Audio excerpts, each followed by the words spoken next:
Harold Épais, professeur en sciences financières à l'UQAM. Enchanté. Enchanté.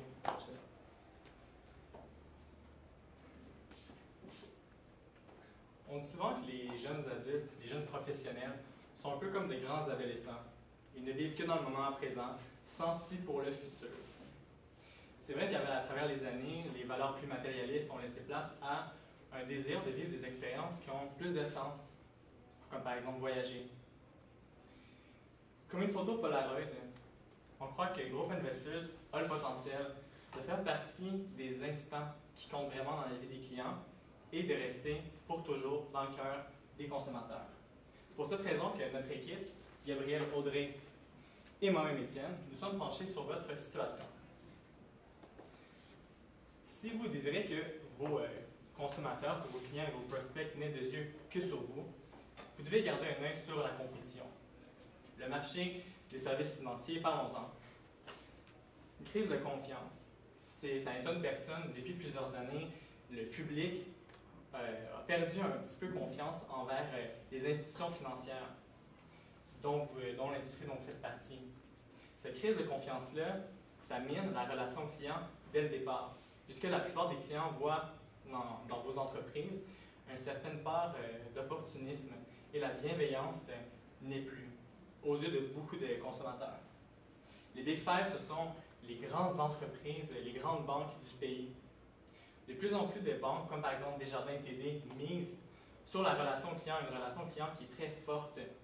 Or, cette relation-là, c'est des entreprises comme la vôtre, des entreprises de services financiers et d'assurance qui étaient les maîtres dans cette relation client-là. Or, les banques, qui ont plusieurs conseillers, un roulement de personnel très élevé, greux justement sur cet aspect de différenciation-là que vous avez toujours d'ailleurs. Les littératies financières, les jeunes adultes et les jeunes professionnels ont de plus en plus de difficultés à comprendre les finances d'aujourd'hui. C'est un défi de taille quand vient le temps de les convaincre de faire affaire avec nous ou d'essayer de leur vendre des services, puisque pour eux, ce sont des mots très peu concrets, ils ne savent pas vraiment qu'est-ce que ça représente. Défi de la jeune génération, une vision court-termiste, on en a parlé, puis les traces des parents. Souvent, les services financiers et les entreprises vont se léguer comme un conseil, comme un bon conseil de génération en génération. Alors le défi, c'est vraiment de montrer à la clientèle que Group Investors est là et mérite la confiance des consommateurs et comment elle peut capter l'attention du client au bon moment dans sa vie. La force d'une équipe. Group Investors, c'est beaucoup plus que des bureaux, c'est avant tout des conseillers. Or, la satisfaction des conseillers est parmi les meilleures dans votre industrie. Les conseillers sont satisfaits de ce que Group Investors fait pour eux, notamment les campagnes de publicité, la notoriété, les investissements que vous faites à ce niveau-là. Et aussi la marge de liberté que vous leur donnez. Vous êtes un acteur social important, vous avez un rôle complètement décomplexé et qui s'affirme à 100%. Vous investissez des sommes impressionnantes dans de nombreuses causes, et puis ça, c'est une force importante, surtout au point de vue relationnel. Le service client, il est personnel, il est humain. Contrairement aux banques où on doit faire affaire avec différents conseillers, différents spécialistes, tous les services vont se passer entre les clients et le conseiller. C'est ça le lien avec le Group Investors en haut. Et ce conseiller-là, contrairement aux banques qui ont un roulement élevé, il va rester une bonne partie de la vie du client. Puis aussi, ça, c'est une force d'avoir beaucoup de conseillers et cette force-là avec vous, mais vous jouez avec deux échiquiers au niveau de la notoriété et de la compétitivité. Group Investors, en tant que groupe, doit être compétitif face à Manuvie, Financière Sun Life, mais vos conseillers doivent aussi l'être dans leur communauté et dans leur réseau plus restreint. Donc ça, c'est un défi au niveau du contrôle, mais aussi des outils que vous donnez à la disposition de vos conseillers pour en faire la promotion. Maintenant qu'on en sait un peu plus sur le marché dans lequel vous évoluez et sur votre entreprise, on en est venu à la conclusion que le mandat était de développer des stratégies de marketing relationnel pour aider les nouveaux conseillers à non seulement acquérir de nouveaux clients, mais aussi les fidéliser et développer leur expansion dans le long terme. Donc, on a développé ici la cible qu'on va chercher à aller chercher par nos stratégies. Donc, ça va être quelqu'un qui est sur le marché du travail depuis peu de temps, moins de 5 ans environ. Il a un bac en administration des affaires. Et donc, il se questionne sur l'avenir financier parce que tout arrive à grands pas. Il a un salaire plus stable, il va penser peut-être à acheter une maison, avoir des enfants. Il y a beaucoup de questionnements qui surviennent à ce moment-là. Donc, c'est pour ça qu'il va se questionner et qu'il va vouloir peut-être avoir des conseils de quelqu'un chez vous pour l'aider justement dans ce cheminement-là. Ça peut être un homme ou une femme, ça a un peu d'importance, mais le plus important en fait, c'est qu'il commence à avoir des épargnes et des responsabilités à long terme, donc il a vraiment besoin de conseils de votre part pour l'aider là-dedans. Ensuite, par rapport au mandat qu'on s'est fixé avec la cible qu'on souhaite atteindre, on s'est fixé 3 objectifs à atteindre sur un an. Donc, tout d'abord, on veut augmenter votre actif total de 0,5 on veut faire connaître les nouveaux conseillers à la cible qu'on vient de vous présenter. Puis, finalement, on veut promouvoir votre valeur ajoutée au sein de cette clientèle-là, justement, les jeunes bacheliers qui viennent de sortir de l'université. Votre entreprise, vous visez surtout sur l'individualisation, le contact, on en a parlé du service client, super important, le contact 1 à 1, puis c'est toujours la même personne qui revient, c'est vraiment le même conseiller qu'on va toujours voir. Les relations, vous travaillez fort pour bâtir des bonnes relations avec ces clients-là, mais aussi avec vos conseillers que vous avez au sein de votre groupe. La confiance, vous souhaitez vraiment aller chercher la confiance des gens parce qu'on sait l'argent, les hypothèques, les assurances, c'est des gros investissements, puis c'est des choses qu'on ne veut pas confier à n'importe qui, donc c'est vraiment important de bâtir un lien de confiance. Et finalement, les bénéfices, vous voulez qu'ils soient tant pour vos clients que pour vos conseillers, que pour vous. Donc, ces 4 termes-là sont vraiment le tronc, la colonne vertébrale, l'ADN de la stratégie qu'on va vous présenter dans les prochaines minutes. Puis, l'axe de communication qu'on en est venu pour représenter aussi bien cette stratégie, c'est former pour concrétiser vos rêves. Donc, notre stratégie va s'établir sur 3 volets différents. Donc, tout d'abord, on va tenter d'aller gagner la confiance.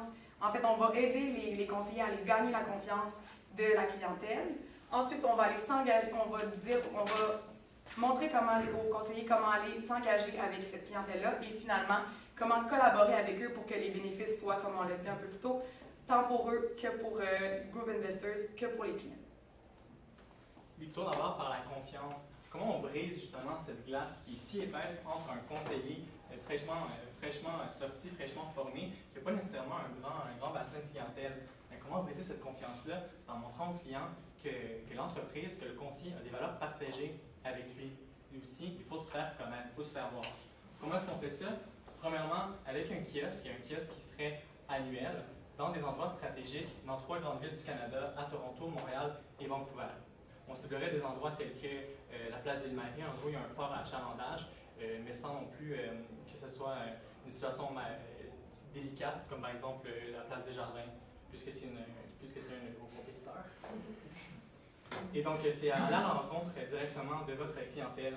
Sur place, il y aurait de nouveaux conseillers, donc une bonne manière de montrer ces conseillers-là, de les faire parler, de les montrer aux prospects, aux clients, ça leur donne une visibilité. Et comment on attire les gens au kiosque, comment on rend ça plus interactif, plus intéressant, surtout plus intelligent, avec des écrans interactifs, donc des écrans géants à chaque kiosque, avec un appel à l'action, en fait une question qui serait posée aux passants, qu'est-ce qui vous fait rêver? Et puis sur l'écran, il y aurait un faux fil Instagram. Je ne sais pas si vous êtes familier avec Instagram, mais c'est une application qui est très populaire auprès des jeunes et même des jeunes professionnels. On verrait une pellicule avec plusieurs photos, des photos qui font rêver, des photos de voyage, des photos d'une nouvelle maison, des photos d'une nouvelle auto, des rêves concrets, concrétisés. Puis pourquoi sur un fil Instagram? Puisque les gens qui passent voient que ce sont des rêves qui se sont réellement concrétisés, des gens qui ont vraiment accédé à ces objectifs-là, si on veut. Donc un faux fil Instagram, les gens peuvent cliquer sur l'image qui les font rêver, qui les fait rêver le plus. L'image se retourne et on pose 3 petites questions. Donc l'âge, le email et peut-être une question par rapport à comment le client évaluerait sa situation financière. Suite à ça, derrière l'image, on proposerait une évaluation du client en 3 pastilles, donc vert, jaune et rouge, pour évaluer le potentiel de réaliser ce rêve-là, de réaliser cet objectif-là présentement. Idéalement, mais la plupart du temps, j'imagine, la pastille va être soit rouge, soit jaune. Et là, ça va être un bon moment. Donc là, il y a une prise de conscience du consommateur que s'il veut atteindre cet objectif-là, il y a encore du chemin à faire. Et puis, c'est le parfait moment pour faire un appel à l'action. Donc, il y a du chemin à faire. Vous pouvez encore prendre vos finances en main et vous pouvez réaliser ce rêve-là grâce à Group Investors. Et là, on pourrait proposer de parler, de rentrer en contact avec les nouveaux conseillers qui sont sur place et même de télécharger l'application dont on va vous parler plus tôt. Le kiosque va être dans des endroits où habituellement le Wi-Fi est gratuit, donc ce serait intéressant d'encourager les gens à télécharger l'application sur place puisqu'il n'y a vraiment aucun frein à ça. Un incitatif pour inviter les gens à justement cliquer sur les photos et entrer les petites informations. Un billet de spectacle. Le marketing 1+1, vous le faites déjà, notamment avec le spectacle de Rachid Badouri. Vous aviez commandité l'événement avec des places de spectacle déjà réservées. Ce serait intéressant de prendre 2 ou quelques-unes de ces places-là, justement pour ce concours-là. La personne rentre ses informations, peut gagner un billet de spectacle gratuit avec un de vos conseillers. C'est une belle manière de commencer une relation justement de manière plus intime, de faire fondre la glace si on veut, et de pousser peut-être des services. Puisque là, le client nous a déjà donné des petites informations comme son âge et même un de ses rêves de vie. Peut-être que c'est une automobile, peut-être que c'est une nouvelle maison, mais c'est déjà un beau sujet de conversation pour entamer la relation. Donc, une fois qu'on a gagné la confiance des consommateurs, ce qu'on veut aller faire, c'est vraiment susciter l'engagement chez eux pour qu'à long terme, ils soient avec vous et qu'ils soient fidèles avec vous à travers toutes leurs étapes de vie. Donc, de cette façon, on veut être avec le client partout. Donc, bien sûr, on crée l'application Mon conseiller GI. Donc, il va avoir un compte unique dans l'application qui va aussi se retrouver sur le site web dans un onglet en particulier pour que les gens puissent se connecter et puissent avoir accès à leurs objectifs, à leurs rêves, pour voir où ils sont rendus dans le cheminement, s'ils peuvent bientôt les atteindre ou s'ils ont encore du chemin à faire, s'ils ont besoin de plus de conseils pour atteindre leurs objectifs et leurs rêves. Donc, il va y avoir un jauge actualisé, en fait, c'est-à-dire qu'en temps réel, on va pouvoir dire avec les investissements, avec les épargnes, avec tout le caractère financier de l'individu, on va pouvoir savoir où il est rendu et l'aider à atteindre ses objectifs et à cheminer dans le système de rouge, jaune et vert. Et puis, bien sûr, le conseiller peut aussi intervenir à n'importe quel moment pour aider le client à cheminer là-dedans et ne pas le laisser seul du tout là-dedans, l'accompagner. Donc, il va aussi avoir dans l'application un chat instantané pour si le client a des questions à poser. Bien sûr, ce ne sera pas 24 sur 24 parce qu'un jour, le conseiller va dormir, bien évidemment, mais c'est juste pour vraiment accéder plus facilement au conseiller, qu'il y ait un rapport beaucoup plus rapproché avec le conseiller et que ce soit un rapport beaucoup plus one-on-one que conseiller à client qui peut des fois avoir un rapport plus autoritaire que la jeune clientèle professionnelle peut peut-être moins aimer. Donc, c'est vraiment pour offrir un service ubiquitaire aux clients avec l'application. Ensuite, on a aussi le concours Merci conseiller GI qui va se dérouler sur Instagram. Donc, on va inviter les gens à partager des photos de rêves qu'ils ont réalisés grâce à leurs investissements, grâce à leur bonne santé financière, en fait. Donc, ça pourrait être un voyage, par exemple, que j'ai réalisé grâce au bon conseil de mon conseiller. Donc, je partage une photo sur Instagram avec le hashtag Merci conseiller GI. Puis, j'explique un petit peu rapidement et de façon personnelle comment le conseiller m'a aidé à arriver à ce projet-là. Et donc, selon les partages qu'on va avoir, on va avoir un prix personnalisé à offrir à notre clientèle. Et parce qu'en fait, selon les objectifs de vie des gens, peut-être que des fois on a besoin de plus d'argent, des fois on veut avoir un petit luxe. Donc, ce sera 5 prix de voyage à gagner, d'une valeur de 10 000 $, mais ça pourra aussi être la valeur monétaire que la personne prendra si jamais c'est encore mieux avec ses objectifs à lui. Et vraiment, c'est pour créer une association forte entre Group Investors et la gestion profitable de portefeuille à long terme. Finalement, pour ce qui est de l'engagement, on veut vraiment aussi mettre de l'avant votre volet social. On a vu que c'est très important pour vous. Vous êtes beaucoup avec des causes, vous investissez beaucoup dans les communautés, vous êtes présents. Donc, c'est vraiment important de mettre ça de l'avant et c'est pour ça qu'on va le faire dans l'application et sur le site web. Donc, les gens vont pouvoir aller sélectionner des causes qui leur importent, des intérêts qu'ils ont de façon sociale et communautaire. Et de cette façon, vous allez pouvoir envoyer des infolettes à vos clients de façon très personnalisée pour expliquer quel genre d'investissement vous avez fait dans la communauté, dans des volets sociaux qui concordent vraiment avec leurs intérêts pour qu'eux sachent exactement ce que vous redonnez à la communauté qui leur importe aussi. Donc, ça va vraiment être ponctuel, pertinent et personnel. Ça va être chiffré, donc ça va être très rationnel, mais aussi émotif dans le fond parce que c'est des causes qui leur tiennent à cœur, mais ils vont voir vraiment concrètement comment vous vous impliquez dans la société et c'est vraiment pour promouvoir, c'est ça, votre implication sociale selon ce qui compte pour vos clients. Puis finalement, pour le volet collaboration, là, on souhaite vraiment que vos conseillers travaillent en orchestre avec leurs clients et avec vous puis que la relation continue avec la valeur à vie de chacun des clients de ces conseillers-là. Donc, tout d'abord, on va suivre le rêve. Donc, on a parlé des rêves un peu plus tôt, de leurs rêves de vie, les voyages, les maisons, la famille, les voitures. Donc, faire des relances avec la clientèle pour voir ils en sont où. Peut-être que ça serait via le chat, comme on en a parlé, en ligne, ou encore via des infolettres sur des informations, comment si les passages des niveaux sont un peu plus complexes pour certains clients, leur envoyer des conseils, des façons comme pour faciliter tout ce passage-là. Et aussi envoyer du marketing de contenu pour les informer ce qui se passe dans le domaine présentement, c'est quoi les grandes tendances, puis, mais vraiment vulgariser pour que les clients qui ont parfois pas nécessairement le langage du domaine puissent comprendre et soient moins apeurés par les finances et par tout ce que ça peut engendrer. On parle d'accompagnement individualisé, donc on les contacte personnellement. Le conseiller, c'est vraiment encore là super important. Le contact un pour un, c'est toujours la même personne qui revient avec. Elle connaît son historique, elle connaît ce qui s'est passé dans la dernière année, les rêves qu'elle veut atteindre. Donc, c'est vraiment un service personnalisé. Et finalement, le conseiller sur les services complémentaires. Donc, une fois que les objectifs sont atteints, peut-être un prochain objectif, essayer de les pousser pour justement devenir des personnes plus responsables côté financier, puis avancer dans la vie avec un bon coussin si jamais il y a toujours des petits imprévus qui peuvent arriver. Donc, ça peut être une bonne façon de les accompagner. Donc, vraiment collaborer à l'aide des rêves de la clientèle, vraiment travailler avec eux. Puis, on veut aussi faire rêver les amis des clients. Donc, encourager le référencement pour justement agrandir la clientèle de ces nouveaux venus-là dans votre équipe. De cette façon-là, on pourrait avoir des incitatifs individualisés. On pensait notamment à peut-être ajouter des cotisations à l'horaire si une personne devient le nouveau client de ce conseiller-là, alléger une partie de l'hypothèque ou peut-être les laisser sauter un mois si jamais il arrive quelque chose. Vraiment des trucs super personnalisés à leur situation, aux besoins qu'ils ont à ces moments-là. Puis aussi, par rapport à vos marchés cibles que vous aviez, le marché naturel qui est la famille, c'est vraiment une bonne façon pour eux d'aller les chercher. Donc, ça pourrait être le conseiller qui va faire le référencement. Puis, les mêmes incitatifs vont pouvoir être appliqués à la famille pour que ces personnes-là embarquent dans son équipe. Donc, cette stratégie-là, elle s'échelonne sur un an. On commence, bien sûr, en créant l'application. Ça peut prendre beaucoup de mois, donc on commence avec ça en premier, c'est le gros morceau. Ensuite, on va faire de la publicité pour le premier concours et les kiosques qui vont se dérouler durant l'été. Donc, on fait de la publicité avant et pendant.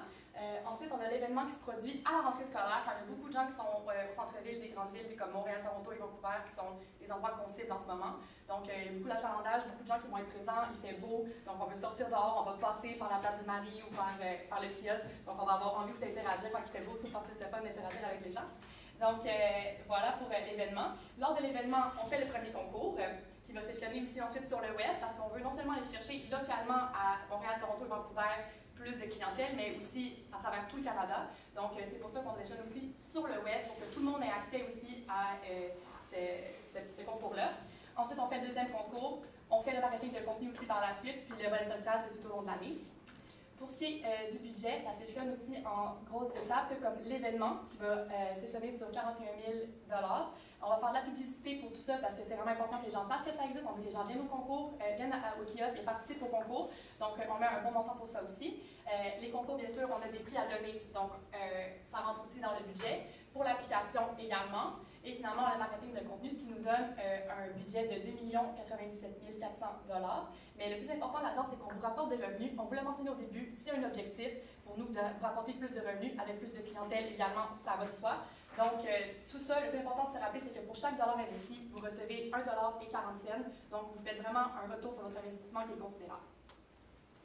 Pour calculer la réussite de cette stratégie-là, on vous présente ici quelques indicateurs de performance qui pourraient vous aider à voir si ça a bien fonctionné. Donc, on pense au nombre de téléchargements de l'application qu'on encourage à faire lors de l'événement avec les kiosques, le nombre d'objectifs et de rêves de vie que les clients qui ont l'application ou qui vont sur le site web présentent, le nombre de photos partagées avec le hashtag, le nombre de courriels récoltés à tous ces événements-là et avec le référencement par courriel, le taux de conversion au kiosque, le taux d'ouverture et le taux de clic des infolettes et finalement le taux de référencement pour le volet collaboration. Donc, pour faire une synthèse rapide, on développe la confiance en rejoignant les clients où ils se trouvent avec des kiosques avec des concours pour stimuler les inciter à participer. On engage avec une application qui développe l'ubiquité entre les clients, le conseiller et même l'entreprise, et un concours Instagram pour ajouter des incitatifs à tout ça. La collaboration, suivre l'évolution des rêves et finalement le référencement pour aller dans les cercles plus petits. On espère que nos stratégies vont vous inspirer à faire rêver les Canadiens. Merci.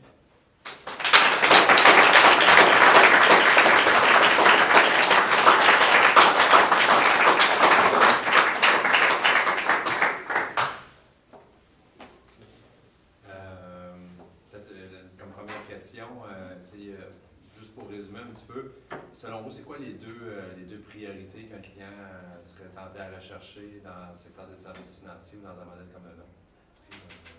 Un des deux facteurs les choses qui ont importants, plus de valeur, ça serait la profitabilité, dans le fond, le rendement. Surtout si les gens ont un capital à investir ou un capital à placer, les gens souhaitent avoir un rendement qui est performant, puisque c'est un des premiers facteurs quand on évalue les banques. Quelle banque offre les taux les plus avec les taux les plus avantageux, si on veut. Donc ça, c'est vraiment, puisque c'est chiffré, puisque c'est l'argument qui est mis de l'avant par toutes les banques et toutes les institutions financières. Et puis un autre, ce serait aussi la sécurité. Les gens souhaitent, surtout depuis la crise est un peu derrière nous, mais il y a encore beaucoup de clients qui sont inquiets par rapport à la stabilité et à la solidité de certaines banques. Au Canada, c'est beaucoup moins présent, mais ça échappe pas, ça fait partie vraiment de l'imaginaire collectif, la sécurité. On souhaite que nos placements soient vraiment bien placés, que la banque, que l'institution dans laquelle on la place ne va pas faire faillite, par exemple. Je vais rapidement pour une deuxième question. Vous avez parlé de kiosques dans des villes très achalandées au Canada, ça c'est du point de vue Investors. Mais comment vous prolongez ça pour tant les clients, mais aussi les conseillers, les clients qui ont besoin d'aide, mais aussi les conseillers qui évoluent plus en région? Bien, effectivement, c'était une partie importante puisque vous avez, contrairement aux banques qui sont vraiment localisées dans des bureaux et dans des tours, les conseillers sont partout, ils sont vraiment dans les communautés. Justement, l'esprit de communauté, on essaie de le rappeler avec notre stratégie Ma Communauté. La raison pour laquelle les kiosques sont dans les grandes villes, c'est parce que l'achalandage est plus grand, donc le retour et la performance de ces kiosques-là va être plus satisfaisante. Mais le concours se fait aussi en parallèle sur le web. Donc, à travers le web, il va être aussi possible de participer au concours, d'avoir accès à ce faux fil Instagram, si on veut, d'enregistrer les informations. Peut-être que ça n'a pas été mentionné, mais c'était sur les slides. Peut-être qu'on n'a pas mis suffisamment d'emphase là-dessus, mais ça va se retrouver sur le web. Puis justement, dans notre budget, on a alloué de l'argent pour faire la promotion de ce concours-là en ligne, notamment à travers Facebook et LinkedIn. Puis ça nous permet un ciblage vraiment efficace des publicités en cours cibler les régions. Vous avez quand même une grande portion du budget qui a été allouée à une stratégie plus d'engagement et faire la publicité. Est-ce que vous avez d'autres activités autres que le kiosque pour aller faire la prospection des clients? La prospection du client, directement, ça se fait